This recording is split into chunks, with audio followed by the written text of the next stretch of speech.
Welcome to Drumshee Days, starring Maura Logue and David Ison.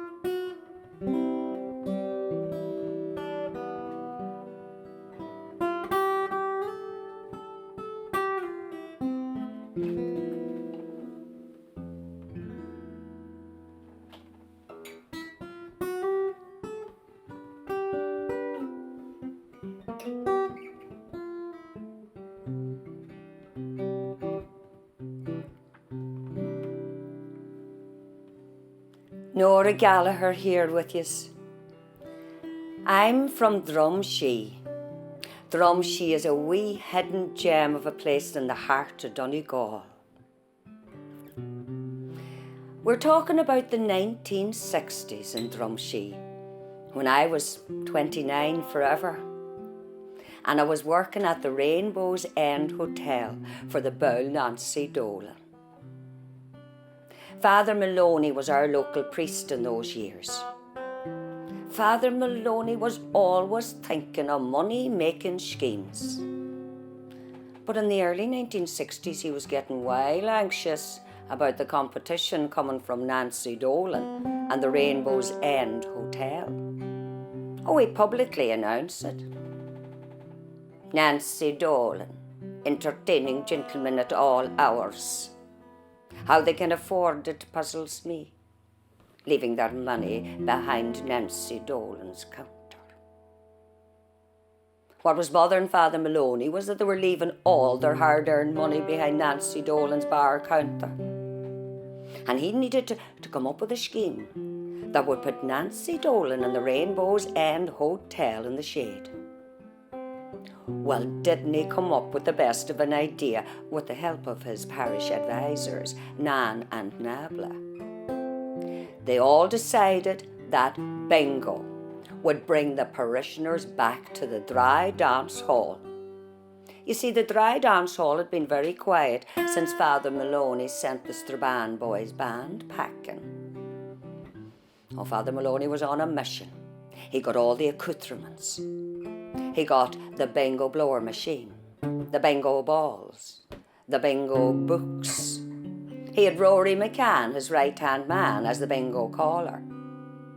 Nan and Nabla took care of the bingo book selling at the door. Maisie and Betty Shan were on supper room duties, and I was on cloakroom duties, as I thought, until I met Fr Maloney, and says he to me, "Nora Gallagher, you won't be needed on cloakroom duties tonight. People will be keeping their coats on." In other words, Fr Maloney didn't want to put on the 2 electric bar heaters. Saving on the heating was Fr Maloney. The first game at bingo took place in Drumshee Dry Dance Hall on the first Friday in May 1960. Fr Maloney came up with another smart plan when he hired Hugh John's minibus, or as it later became known as, the Bingo Bus. Bingo Bus. The Bingo Bus would pick up wands from any part of the townland. Bingo Bus. The Bingo Bus even picked up ones that lived near enough to walk. Bingo Bus. The Bingo Bus was packed solid, for everybody loves a chance to win some lucky cash. Do you know this? There were ones on the Bingo Bus that hadn't been seen out of the house for years. Sure, why wouldn't they? And them laid and lifted to the front door by Hugh John and the Bingo Bus, and them on the hunt for lucky cash.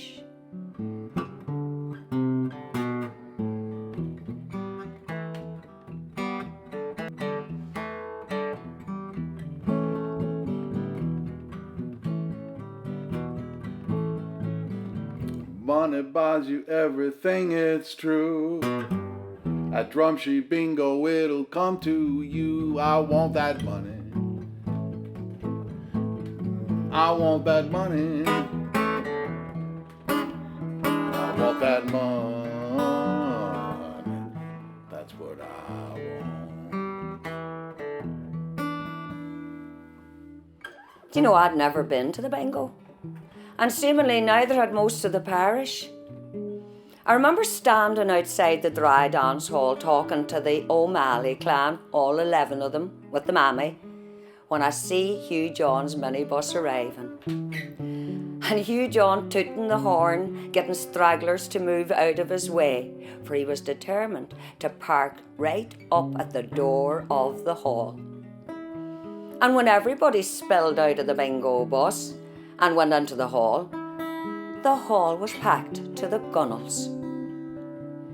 I made my way back in with the rest of them, and I got a nudge. Who was it?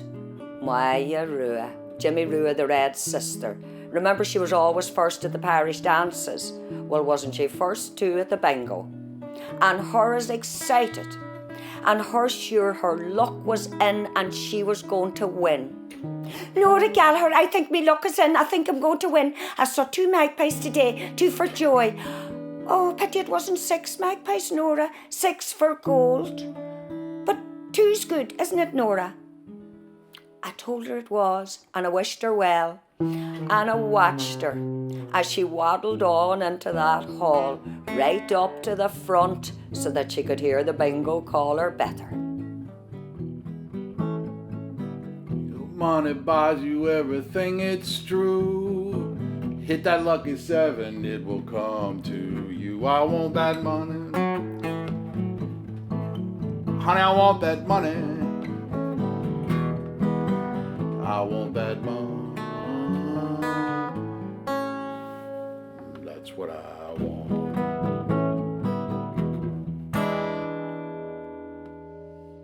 After a few hellos and quick chats, everybody settled down to start this new game called bingo. Father Maloney takes to the stage to make his announcements. Oh, Father Maloney loved making the announcements. He announced that Rory McCann was the bingo caller, and we all clapped. He announced that any profits made at the bingo would go into the parish funds, and we all clapped.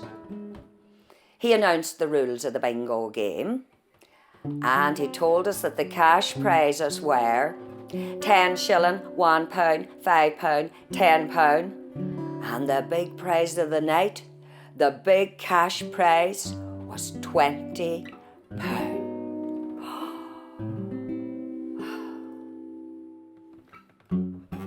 We're in the money. We're in that money. We got a lot of what it takes to get along. We're in the money. The skies are sunny. We got a lot of what it takes to get along. Do you know, I was daydreaming about what I might spend the £20 on if I won it. And I nearly forgot the first number called out by Rory McCann, Father Maloney's right-hand man. Oh, Rory McCann, you know, was the right man for the job that night. He had a great voice, had Rory McCann, Father Maloney's right-hand man. And him so dapper, ever since he was a wean. He was an eligible bachelor, Rory McCann, in those days. Well, that's if you could stand the holiness of him. Or if you could stand listening to him going on and on about saints and martyrs and pilgrimages and his devotion to St. Christopher. But saying all that, Rory McCann was the right man for the job at the bingo that night. All heads were down. The bingo game had started. And you know, we all picked it up easy enough. But I'll tell you, there wasn't a sound in that hall You could have heard a pin drop. The concentration was severe. All focused, heads down, looking up the lines at the numbers. And instinct told us that someone was going to win, that someone was going to shout out that word, check. And sure enough, didn't somebody stand up at the back and shout, check? Who was it? It was Petey the Post. And he got the first win of the night for a 10-shilling line. Well, I knew one thing. Petey the Post would be leaving that 10 shillings behind Nancy Dolan's Rainbow's End Hotel bar counter. Sure, he was a regular at Nancy's. We got going again. 88, 2 fat ladies. Clickety-click, 66. Up to tricks, 46. Duck and dive, 25. Well, did Rory McCann have all the bingo lingo? Heads down again. The excitement was building again. Everybody waiting to see who would win the next line for a £1 prize. The next thing, didn't Maura Logue push back the chair. She stands up suddenly, waving the bingo book in her hand and her screeching, check, check. She hands the book along the road to be checked and her grinning, her sure her luck was in and she was going to win, but poor creature. Didn't Maura Logue have the marking wrong? No win, no winnings. Her luck flew out the door after that. I was sitting beside her brother, Jimmy Rua the Red. Poor Jimmy Rua the Red went bright red at her false alarm. But I suppose he wasn't called Jimmy Rua the Red for nothing. Anyway, Rory McCann got on to the numbers again, all heads down. And after about a few minutes, we heard a shout. I looked behind me. Who won the £1 prize? Wasn't it Johnny Maguire, one of the forestry men new to the place? Well, that £1 prize would be heading over to the Rainbow's End Hotel after the bingo with Johnny Maguire. Sure, wasn't he boarding at Nancy Dolan's? Oh, you know this. There was wild reverence at the bingo.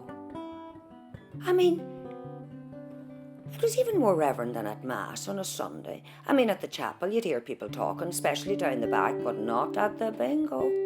Oh no, it was a hallowed place. Such devotion to numbers. I think myself that Fr Maloney was probably very jealous at the amount of devotion and reverence that everyone gave to the bingo. There was an interval, I remember that. Well, such a mad dash to the supper room. After a few minutes, there was a queue right outside the supper room door. But we were all in need of a cup of tea. Our nerves were shook with all that concentration and waiting for that word, check. Poor Betty, Shan and Maisie, they were sweating buckets with the call for service. And then, as quick as it started, it ended, the interval was over, and everybody made a mad dash out of the supper room. And the only thing left was half-drunk cups of tea and half-eaten buns. And Betty Shan and Maisie and a cloud of sweet afton smoke. No one wanted to miss the first number in the second half. Everybody was seated, heads down again, and not a sound in the room. The games went on. Do you know Hugh John, the bingo bus driver, won a line for 10 shillings, and everybody cheered when he won because we all loved Hugh John. Well, divil the win for me. But I have to say the prizes all went to good homes. And guess who won the big cash prize of the night, the £20? the O'Malley clan, the Mammy won. The bingo was over at around 10 o'clock, and I remember watching people as they left, all smiling, all happy, some of them with extra cash in their pockets. I remember seeing Hugh John standing beside the bingo bus, and I'm waiting to get them all on board, but he had to wait till the quick gossip whisperings took place, and he had to wait till the talking was all finished. But once he got them all on board, off they went. Well, I heard the crack was great on the bingo bus that night. Would you believe it? Jerry of the Meadows, you know Jerry, he'd hardly say hello if he met you in the morning. Didn't he do a hornpipe up and down the aisle of the bingo bus with Hugh John lilting for him in celebration of his £5 win? Well, it was actually the wife Agnes had won the £5, but in their house, what's his is hers and his. Anyway, some of them were looking over at the Rainbow's End Hotel, and they could see the turf smoke coming from the chimney, and they could hear the music on the record player. And they headed over. If it wasn't the stout that attracted them, it was the heat or a song. And everyone was in good humour after the big bingo game. Smiles all round. Even Rory McCann, Father Maloney's right-hand man, was smiling because he was being played with offers of drink for the grand job that he'd made of being the bingo caller. But sure, a man can only drink so much Robinson's barley water. You see, Rory McCann, Father Maloney's right-hand man, wore the pioneer pin. Oh, he never touched a drop in his life, and never would, he said. But he was smiling like the rest of us all the same.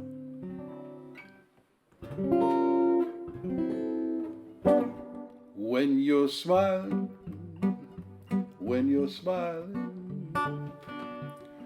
the whole world smiles with you.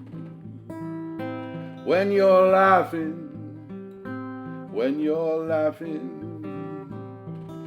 the sun comes shining through. 'Cause when you're crying, you bring on the rain, stop your sighing. Be happy again, 'cause when you're smiling, the whole world smiles with you, with you.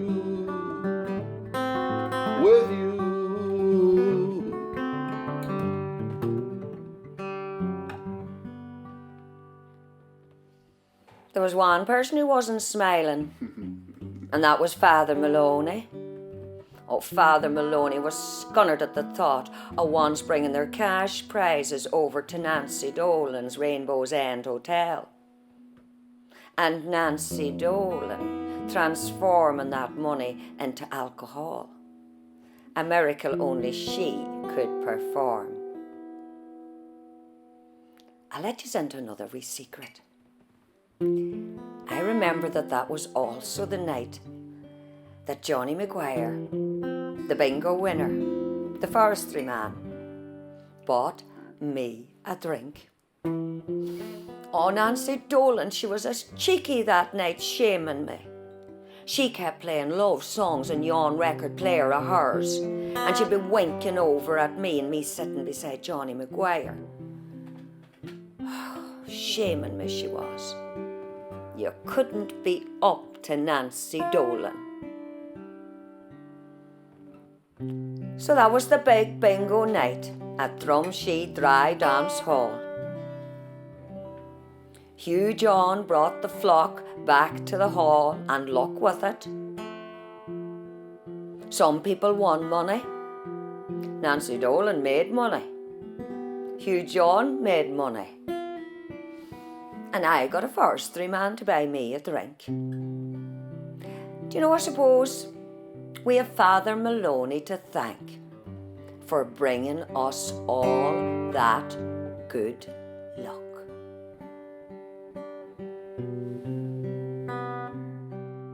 Cause when you're crying, you bring on the rain. Stop your sighing.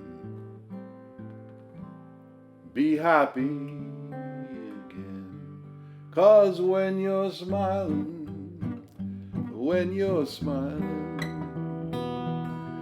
the whole world smiles with you.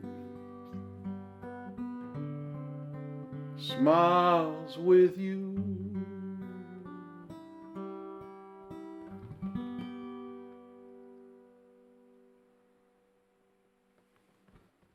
Well, there you have it. The bingo bus. We're going to be back again with you next Friday at 8 p.m. with our second episode. Father Maloney features again with yet another endeavour. And the story is called The Big Day Out to Knock. So from himself and myself, Ihawai, Slán agus Beannacht.